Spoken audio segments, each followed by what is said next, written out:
Welcome to a special edition of the Sylvester Show, broadcasting live from the Texas Public Policy Foundation's annual Policy Summit. As many of you know, every Friday morning I join Cardle and Woolley at Talk 1370 in Austin to do the winners and losers for the week. This week, I thought I'd just give them to you live from the summit. We had a big week, and for those of you who do not subscribe to my Friday newsletter, this is a way to get it verbally rather than in written form. Big week for winners. Right here at the Texas Public Policy Foundation, we had one of the biggest winners of the week with the establishment of the TPPF Family Success Agenda.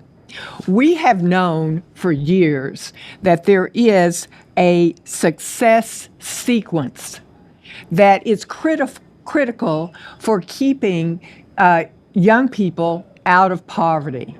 And those three things are, if you haven't heard of the success sequence, graduating from high school, getting a job, and getting married before you have children. If you do that, the odds of your ending up in poverty are less than 3%. If you don't, chaos, as we see, often erupts in people's lives. One of the things that I think, so we will now, our proposal at TPPF is that state policies will center around that success sequence, making sure that we have no policies in the state that make it difficult to get married. And of course, we're also going to make sure that our public schools from K through 12 provide people with the education they need to move forward and the job skills that they need to continue to move forward. One key piece of the family success agenda is that we propose that we require men to pay child support from inception. So as soon as we learn that the mother is pregnant, then the father is also responsible for that child. So this will be interesting. Big winner, very radical ideas here, simple common sense ideas, but radical to put them into public policy. Big winner of the week, TPPF. Big loser of the week, North Texas Congresswoman Jasmine Crockett. Jasmine Crockett, she is one of those Democrats which, if the Democrats say it's the Republicans say it's a good idea, they say it's a bad idea.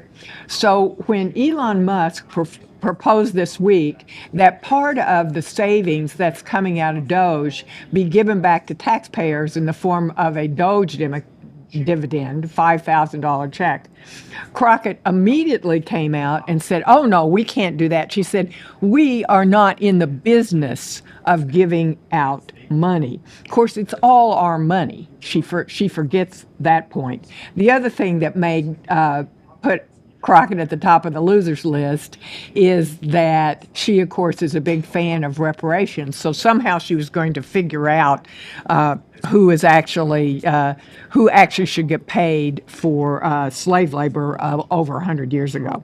So big loser, Jasmine Crockett. Big winner, Pepsi.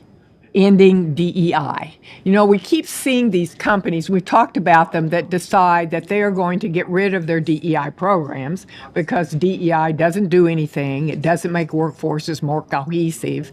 It doesn't increase minority involvement in your workforce, doesn't help with hiring. It just does nothing.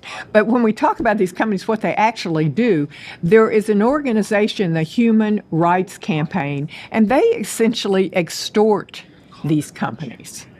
So when they say they're no longer going to be audited by the Human Rights Campaign, that's what the real end of DEI is. And it's very, very important that these companies get out of it.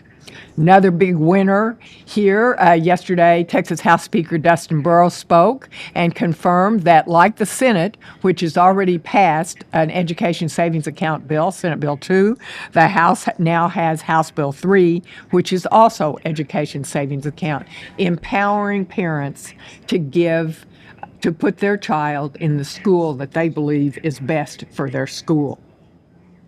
But in terms of losers, we got some big losers. Biden, we keep finding out these things that Biden continues to ripple, even though he's been gone for a month, and it seems like Trump has been president for a year.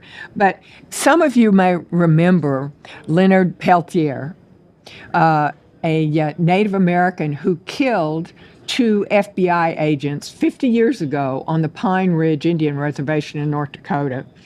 Biden released Peltier on the last day that he was in office. The FBI agents union is outraged about this. Peltier has always been, there's not much dispute that he actually killed these FBI agents with an AR-15. But Peltier has long been a cause célèbre among the far left, and the fact that Biden let him out is just outrageous, just outrageous.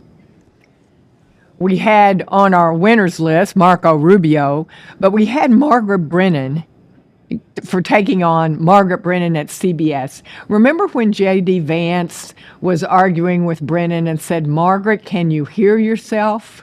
When she said there weren't really very many violent crimes committed by illegal immigrants.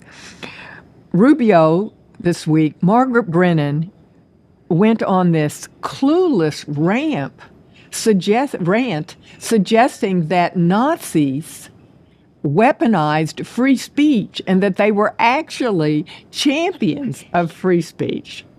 Of course, the Nazis completely cut down free speech. It was illegal to criticize the Nazi government. They burned hundreds and thousands of books, book-burning Nazis. And Marco Rubio had to correct her history, as we do so often. So Marco Rubio, big winner.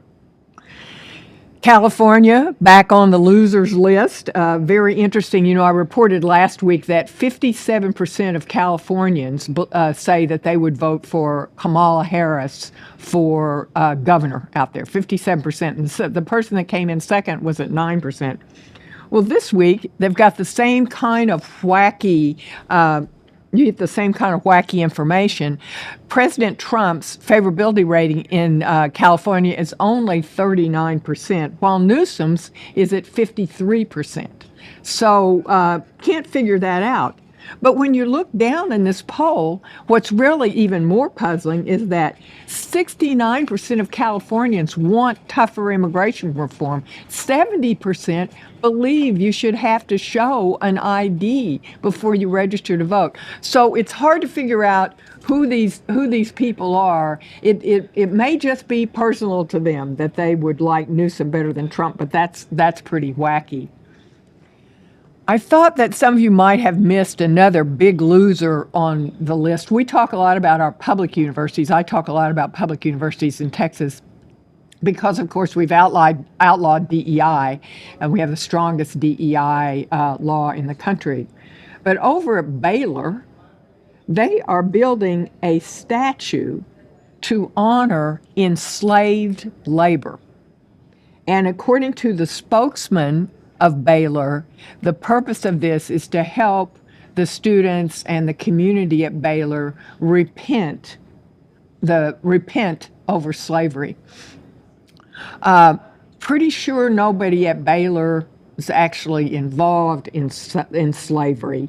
So this kind of, when we think that we've got so much more to do at our public universities, it's good to remember if we just let things stand, we would not only have statues coming down, we would have more statues going up for memorials like this.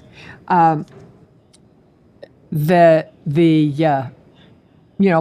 one of our most religious schools, but I'm pretty sure that one of the things that we're not asked to do is to repent of sins that we didn't commit. Another winner, you could go either way on this in terms of who's the winner and who's the loser, but I would say American taxpayers are the winner for the DOJ decision to get rid of 6,700 IRS workers. There are 100,000 IRS workers. That was up 20,000 since Biden became president's up about 20%. So fewer IRS workers, in my view, is always good news for the American taxpayer. We had over at CNN, they're still up to their same old tricks. They denied, they got on as they do, and said that many people are concerned that Trump's edict that there are only two genders in America, there's male and female, that experts don't agree with that. I don't know what they think the other point is. None of these experts who are supposedly critical of Trump have been named. But just to let you know, this battle isn't over. Just this week, the state of Maine awarded their #1 pole vaulting trophy to a boy who thinks he's a girl. So we are going to have to fight this battle for a long, long time. Final winner of the day is we want to make sure we're shouting out to the UT Women Longhorns, who last week beat LSU. They are tied for #1 in the SEC. They beat South Carolina. They beat Kentucky. Ranked #2 nationally under Notre Dame. I haven't quite figured that out, but watch the schedule this week. Watch the Women Longhorns. And thank you for joining me for this podcast version of Winners and Losers. You can get my podcast, The Sherry Sylvester Show, wherever you get your podcasts. And if you want to receive my weekly newsletter, Winners and Losers, as well as all of my op-eds, go to the sign-up page at texaspolicy.com, www.texaspolicy.com/9th and Congress. Thanks for being here.